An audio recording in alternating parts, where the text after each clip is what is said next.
Time now for sports on 104.7 The Cave. Here's Ned Reynolds. Mike, the intern, Ned Reynolds in the studio Wednesday morning. Got a chance to go watch that game yesterday. Your thoughts on it, sir? First of all, really, really good crowd. They had, it's estimated at 3,500. It could have been even closer to 4,000, but it's the Bears and Mizzou, and the natural rivalry attracts a lot of folks, many of whom were wearing the black and gold of Missouri, but the game was nearly all Bears. Missouri, as a team, a young team, and they played a lot of the young kids, had only 3 hits for the whole game. 3 hits. Now, keep in mind, Missouri won last week up in Columbia 10-9. Maybe shouldn't have, but you look at things, and the Bears had the tying run on third, and there was some chippiness, if you can use that term, on the field. But over and above all that, this was all Bears. Missouri State had 13 safeties. Max Knight got the start in this ball game. He played very well. Caden Bogenpole, 3 hits, including a 2-run home run, and the fans are going nuts. Now, the game ended. It only went 7 innings. The umpire stopped it after 7 innings because of the mercy rule, which we have in college baseball.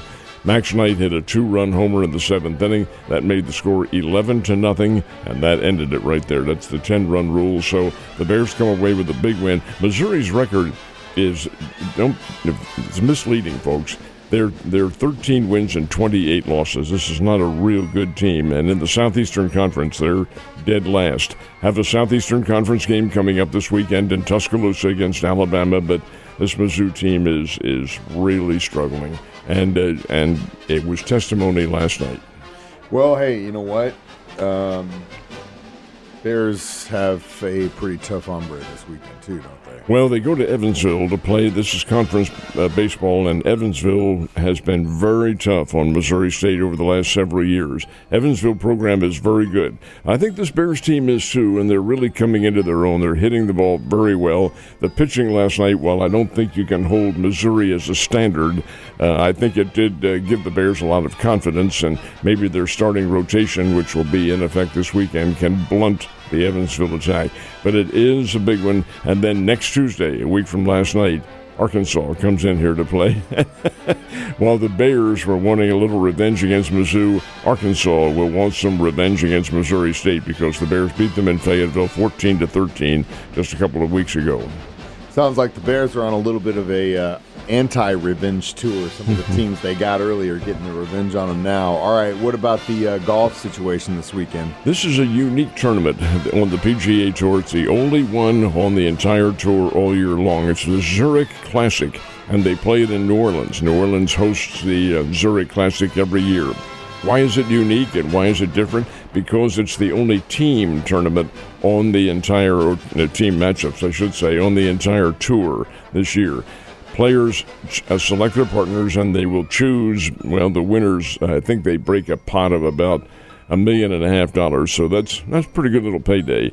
And the defending champions of this are the Irish team, Rory McIlroy and Shane Lowry. They're both from Northern Ireland and both compete on the PGA Tour, but they also team up, and they won the event last year, and it got them pretty good little payday. Of course, not as big as the individual paydays, but the Zurich Classic does have a particular appeal to it. The field, which will be filled 160 players to start out, will be cut to 33 teams, and that'll be for the Saturday and Sunday competition. But New Orleans loves this tournament, the Zurich Classic. Cardinals on the road last night. They get the dub. Finally, they did. The Cardinals, going into last night's game, 1 win and 10 losses on the road this year, will now make it 2-10 because the Redbirds did come through and did rally. This is an interesting game because the Atlanta Braves, as we mentioned earlier, are really injury-plagued. And their starting pitcher last night was to have been Spencer Strider, outstanding pitcher out of Vanderbilt, but he's constantly injured. He's coming off Tommy John surgery, had looked pretty good his first time out, and then pulled a hamstring, for heaven's sake. So Atlanta is having to do their pitching by bullpen by committee, is what they call it. And with a 4-4 game in the 8th inning, the Cardinals got a big 3-run double from Nolan Gorman to break that tie, and then added 3 more in the 9th and beat the Braves by a score of 10-4. Now, these two teams play again later this morning down in Atlanta, but that's finally a win for the Cardinals on the road, and who knows, maybe that will break whatever little jinx they had playing away from home. Cardinals 10, Atlanta Braves 4, and they play again today.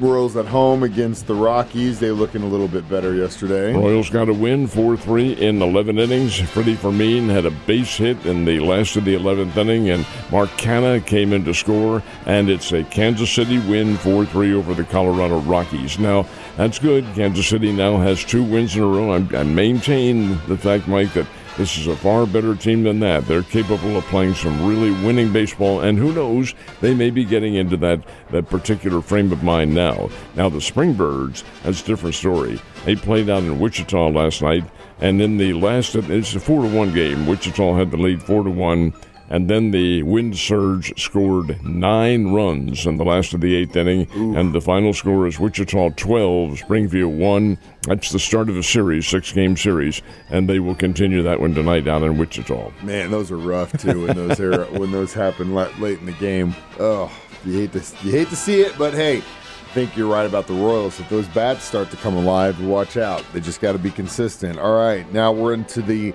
meat and potatoes of the NBA playoffs. What happened yesterday? This is still the first round, and the Indiana Pacers beat the Milwaukee Bucks 121-115. The Pacers are up 2-0 in their series.